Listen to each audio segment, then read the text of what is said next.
تو حسن کے اعتبار سے، علم کے اعتبار سے، تقوی کے اعتبار سے، پرہیزگاری کے اعتبار سے، ہر اعتبار سے حضور بے مثل بے مثال ہے. لیکن سب سے پہلے نبوت کا جھوٹا دعویٰ اس امت میں جس بدبخت نے کیا اس کو مسلمہ کذاب کہتے ہیں. اور اس وقت جب اس نے نبوت کا جھوٹا دعویٰ کیا، عرب کے بہت سارے قبیلے بلکہ اس کا خود کے قبیلے کے بھی اکثر لوگ اس کے ساتھ ہو گئے.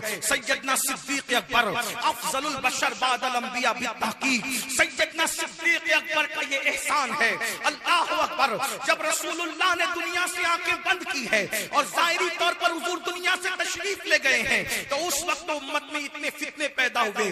زکات دینے والوں نے انکار کر دیا بعض لوگوں نے، اسی طریقے سے مرتد لوگوں کا فتنہ ایک طرف، ختم نبوت پر شبخوخ مارنے کا فتنہ ایک طرف. سیدنا صدیق اکبر نے فرمایا واللہ میں سب سے جنگ کروں گا. یہ صدیق اکبر پتا چلا مسلک کی سب سے پہلی جنگ، توجہ کرنا، مسلک کی سب سے پہلی جنگ جس نے لڑی ہے اسے افضل البشر بعد الانبیاء بالتحقیق صدیق اکبر کہا جاتا ہے. آج کل لوگ کہتے ہیں مولانا یہ مسلک وسلک کی بات نہ کرو، یہ مسلک کوئی چیز نہیں، مسلک کے بارے میں ہم سے سوال نہیں ہوگا، مسلک کے بارے میں ہم سے وہ اللہ نہیں پوچھے گا. آپ لوگ کیا لڑاتے رہتے ہیں مولوی لوگ مسلک کے بارے میں؟ میں کہتا ہوں یاد رکھنا مسلک کی سب سے پہلی جنگ صدیق اکبر نے لڑی ہے، صحابہ کے امام نے لڑی ہے، اور اکیلے نہیں لڑی ہے، سارے صحابہ صدیق اکبر کے ساتھ ہیں. پتا چلا جنہیں مسلک سے چڑ ہے وہ صحابہ کے عقیدے کا باقی ہے، وہ اہل بیت کے عقیدے کا باقی ہے. لوگ کہتے ہیں صرف کلمہ پڑھ کے کام چل جائے گا، مسلک کے لیے نہ لڑا کرو. ہم نے کہا تمہارے مسلک تمہیں مبارک ہو، ہم صدیق اکبر کے غلام ہیں، ہم صحابہ و اہل بیت کے غلام ہیں. صدیق اکبر نے پیغام دیا حالات کیسے ہی ہو، جب بھی عقیدے پہ حملہ کیا جائے گا سب کچھ قربان کر کے عقیدہ بچایا جائے گا. نعرہ تکبیر، نعرہ رسالت، تاجدار ختم نبوت، جلسہ دستار. آج کل کے مالدار سیٹ لوگ کہتے ہیں یہ مولوی لوگ مسلک کے نام پہ لڑانے آتے ہیں. میں نے کہا کیا صدیق اکبر سے بھی یہی کہا؟ صدیق اکبر نے مسلک کی لڑائی، پہلی جنگ مسلک کی صدیق اکبر نے لڑی، اور دوسری جنگ مسلک، توجہ، دوسری جنگ مسلک کی امام حسین نے کربلا میں لڑی، اور آخری جنگ مسلک کی جو لڑے گا اسے رسول اللہ کا شہزادہ امام مہدی کے نام سے جانا جائے گا. اس کو یاد رکھنا. اس لیے مسلک کا مذاق نہ اڑاؤ. لوگ کہتے ہیں مسلک بالائے طاق رکھ کے مل جاؤ. میں نے کہا وہ اوروں کے مسلک ہوں گے جو طاق پہ رکھے جاتے ہیں، ہمارا مسلک ہمارے دل پر، ہماری آنکھوں پر، ہمارے سر پر. ہمارا مسلک طاق پہ رکھنے والا نہیں ہے، ہمارا مسلک تو دل اور آنکھوں پہ رکھنے والا ہے. اور اسی مسلک کو سینے پہ رکھ کر ہم قبر میں لے جائیں گے. ہمارے امام کہتے ہیں لحد میں عشق رکے شیخ داغ لے کے چلے، اندھیری رات سنی تھی چراغ لے کے چلے، اور جب مسلک لے جائیں گے تو جنا بنے گی، جنا بنے گی، جنت سے پہلے جنا بنے گی. محبان چار یار کی قبر جو اپنے سینوں میں یہ چار باہر لے کے چلے. نعرہ تکبیر، نعرہ رسالت، مسلک امام احمد رضا، مسلک امام احمد رضا. نعرہ تکبیر، نعرہ رسالت. تحفظ ختم نبوت کانفرنس حضرت علامہ مولانا امین القادری صاحب قبلہ. نعرہ تکبیر. آج آپ لوگوں کو یہ فکر دی جا رہی ہے انٹرنیٹ کے نابالغ محققین کے ذریعے سے مسلک کوئی چیز نہیں، صرف مسلمان. مسلک کوئی چیز نہیں، صرف مسلمان. ہم نے کہا مسلمان تو بالکل مسلمان ہے، مسلمان تو بالکل مسلک کوئی نئی چیز نہیں ہوتی، یہ مسلمانیت ہی مسلک ہے. اور کس طرح ہے؟ ایک آسان بات، پہچان کے لیے بنتے ہیں مسلک کے نام. جیسے ایک نشانی، ایک دکان. آپ کے گاؤں کا نام کیا ہے؟ گفتار گنج.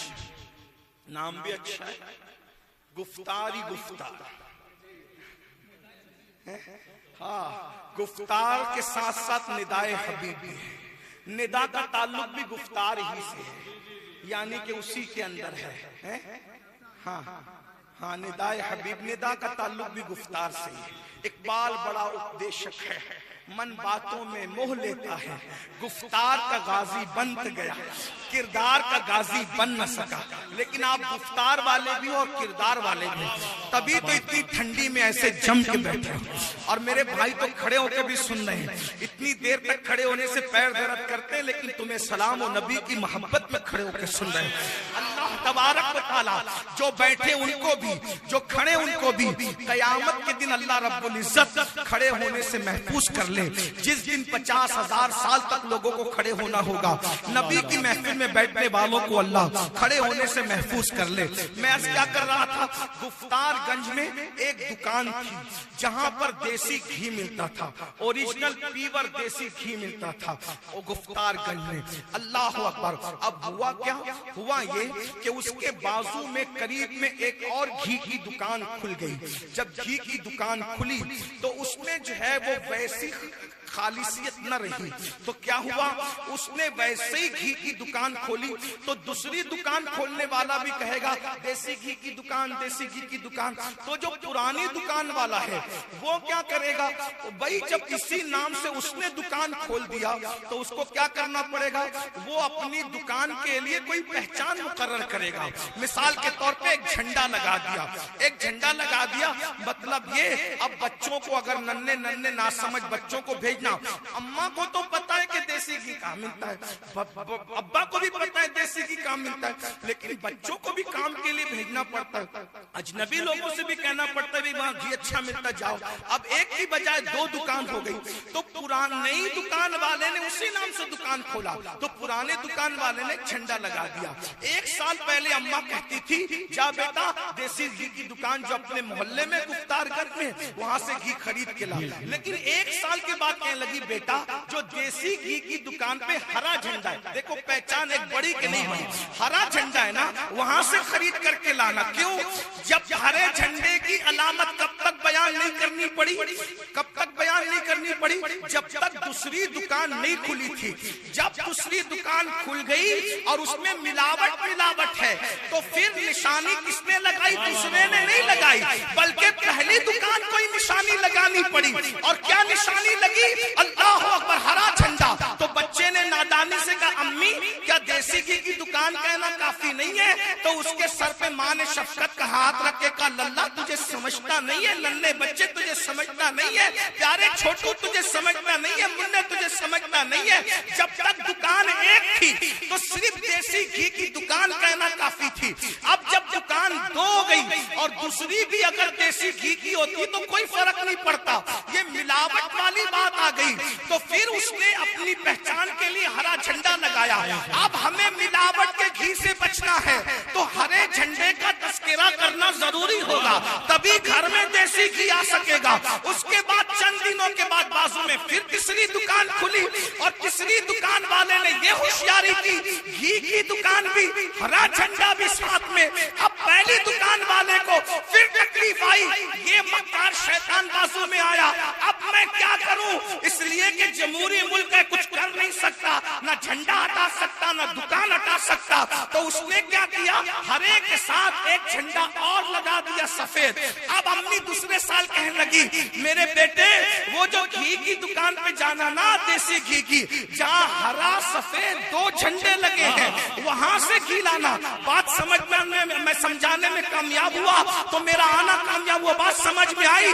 پہلے رسول اللہ کے دور میں سبھی مسلمان تھے اور صرف مسلمان تھے، کوئی سنی نہیں تھا، کوئی شیعہ نہیں تھا، کوئی وہابی نہیں تھا، کوئی تبلیغی نہیں تھا، سب مسلمان تھے، کیونکہ رسول اللہ صلی اللہ علیہ وسلم کے دور میں سب مسلمان ایک تھے، لیکن مسلمانوں سے کچھ لوگوں نے کٹ کے الگ جماعت بنا لی۔ اللہ اکبر، مسلمان بھی کہتے تھے نبی کی توہین بھی کرتے تھے، مسلمان بھی کہتے تھے عذاب قبر کا انکار بھی کرتے تھے۔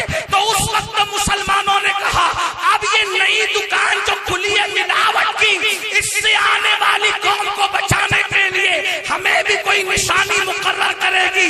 تو اب مسلمان کے ساتھ ہو گیا سنی مسلمان۔